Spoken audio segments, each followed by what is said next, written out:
Hello everyone. How to time the events in your life through astrology? So the timing of events is very crucial factor because prediction is one part and to know when things will happen. So when are you going to get the money that you are expecting? When are you going to get the job that you desire? When are you going to get married? When is your first child? So all these are basically the timing factors in astrology. So in astrology we have something called the dasha system. Dasha system is nothing but a time period or sequence of time periods of various planets which could come as a sequence during your phase of life. So we have something called as a Vimshottari Dasha system, which is for a period of 120 years.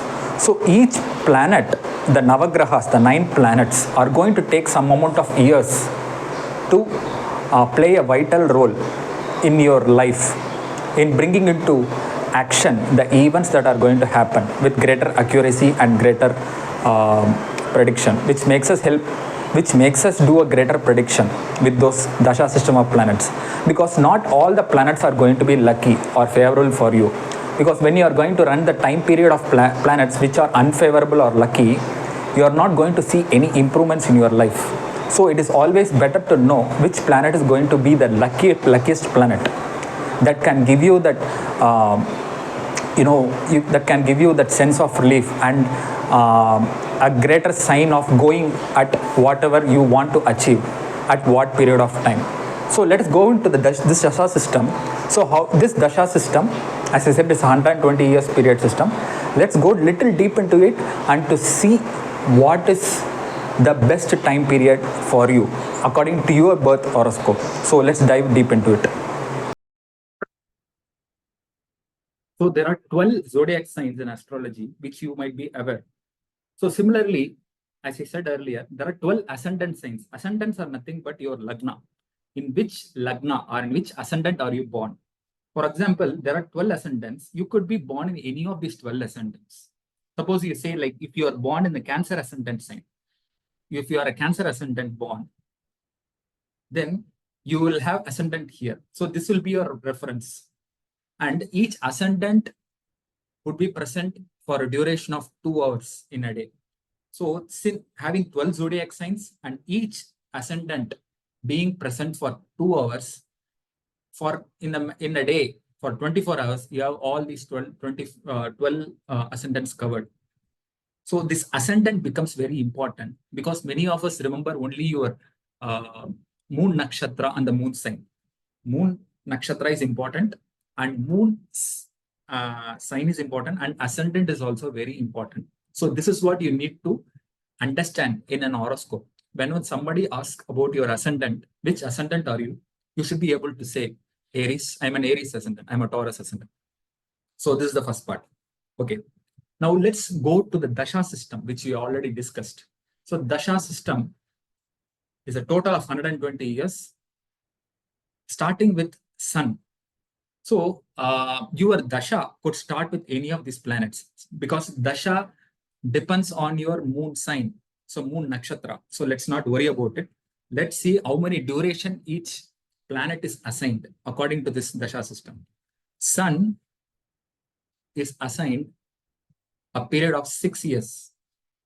Moon is assigned a period of 10 years. Mars, 7 years. Rahu, 18 years. Jupiter, 16 years. Saturn, 19 years.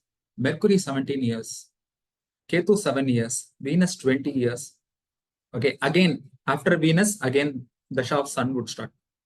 So if you consider the total number of years which I mentioned, it comes to totally 120 years. Okay. So this is the order in which the planetary dashas would go on. Okay. After sun comes moon, moon comes Mars. Okay. So within the dasha, say if you are running this dasha of sun for 6 years, we have something called antardashas. So antardashas are nothing but sub-planetary periods. So sun is the major planet period. Within that 6 years of sun, we have the sub-planetary periods, which could run for a few months or few years. Say for sun during major period of sun and sub period of sun, it would go on for say like 4 to 5 months. Major period of sun and major period of moon. If you see, it will go on for maximum 1 year. Okay, so like this, it has been calculated.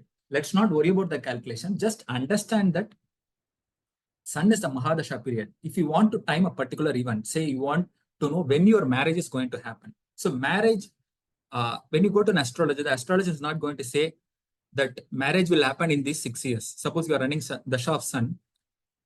So if the astrologers say the marriage is going to happen in these 6 years, then it is not a good prediction, right?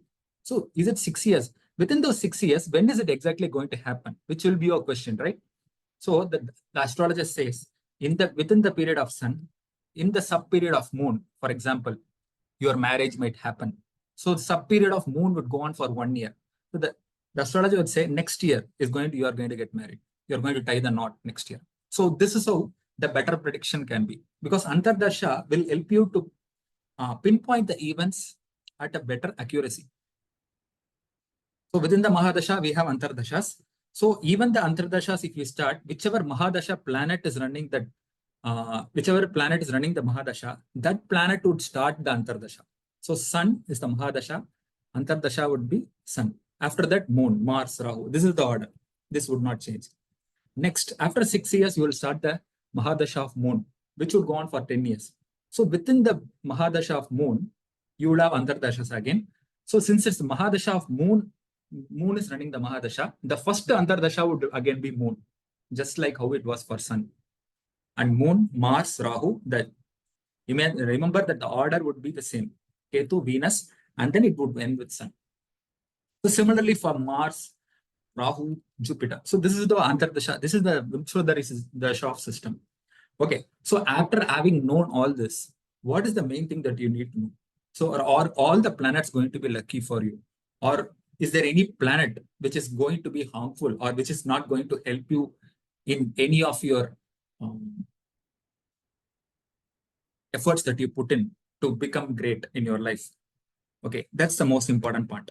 So according to, as per your ascendant, whichever ascendant you are born, okay, each ascendant has got a set of good planets, neutral planets, bad planets, and a very bad planet. Okay, so this is the most important crux of astrology. This is what you're going to know. Some people could be talented, but still they are not able to come up in life as early as possible, because there could be somebody who is less talented than them, but they are doing good in life, because it's all because the timing of events. That person is running a planetary Mahadasha, which is favorable and lucky for him. This is the main important thing which you need to know. Okay, if you come here, if you are an Aries born ascendant, Aries ascendant or a Scorpio born ascendant, Aries and Scorpio are ruled by Mars. So the lucky planet for Aries and Scorpio are Sun, Moon, and Jupiter. This you need to remember. If you remember this table, then you can predict for yourself, because there are websites that can give you what dasha you are running. Those information you will get. You just have to plug in your date of birth, time of birth, and place of birth. If you give these three information, any website, any astrology website would give you a birth chart and what is the dasha that you're currently going through. By seeing that dasha and by seeing your ascendant, you can predict whether you are running a good period or not. Okay. So Aries and Scorpio, the lucky planets are Sun, Moon, and Jupiter. When it comes to neutral planets, I have given Mars, Venus, and Saturn. Though Mars is the ruler of Aries and Scorpio, Mars also rules the 6th house, and Scorpio, Mars rules the 8th house for Aries, and Scorpio rules the 6th house. Don't worry about it. Mars, Venus, and Saturn period will always be neutral. Okay. And there is no bad planet, but there is a very bad planet for Aries and Scorpio ascendant people. It is Mercury. Suppose if you are an Aries ascendant or a Scorpio ascendant, if you are running the Mahadasha of Mercury, you must be very careful. You need to be very careful, because there are always roadblocks and obstacles wherever you go. And even if you are running the Mahadasha of, say, like your lucky planet Jupiter, okay, and you are running the Antardasha of Mercury. So that particular Antardasha, right, which will run for 1 year, 1.5 years, 2 years, that will not be a favorable time for you. Okay, coming next to Cancer ascendant. If you are a Cancer born ascendant, again your lucky planets are Sun, Moon, and Mars. Your neutral planet would be Jupiter, And there is no, the very bad planet would be Saturn, which I need to add here. So I am adding it here also for this thing. So whenever you are running the phase of Saturn for Cancer ascendant or Mahadasha of Saturn, Mahadasha or Antardasha of Saturn, that period will not be good. See any of your friends' charts of Cancer ascendant, Leo ascendants, and see their period if they are running, if they have run the dashas of Saturn or Antardasha of Saturn, check. It will not be good for them. It wouldn't have been good. Similarly, for Rio, it is the same. When it comes to Sagittarius, Sagittarius ascendant, Sagittarius is ruled by Jupiter. You have lucky planets Jupiter, Mars, and Sun, which are going to be good. Neutral planets will be Moon and Mercury. A bad planet will be Saturn. Very bad planet will be Venus. Sagittarius ascendant people running the dasha of Venus, they know how it is, how it was. Pisces, similar. Your Mars, Jupiter, and Moon being the luckiest planets, neutral planets being Sun and Mercury, bad planet being Saturn, and very bad planet being Venus. When it comes to Taurus and Libra, they are both ruled by Venus. So their lucky planets, first luckiest planet will be Saturn and second Mercury. And if you see the neutral planets for Taurus ascendant, it's Venus and Sun. For Libra, it's Venus and Moon. Bad planets will be Mars and Moon for Taurus ascendant, and bad planets will be Mars and Sun for Libra ascendant. Very bad planet would be Jupiter. Jupiter is the most benefic planet in astrology. But when it runs the dasha and antardasha for Taurus and the Libra ascendant, it is not going to do any good for them. Capricorn and Aquarius. These are two zodiac signs which are ruled by Saturn. So the key planet in dashas would be Saturn and Venus. For these two ascendants, neutral would be Mercury and Jupiter. Bad planets would be Moon and Mars, right? And Sun and Mars would be the bad planet for Aquarius. A very bad planet would be, for Capricorn, it would be Sun, and for Aquarius, it would be Moon.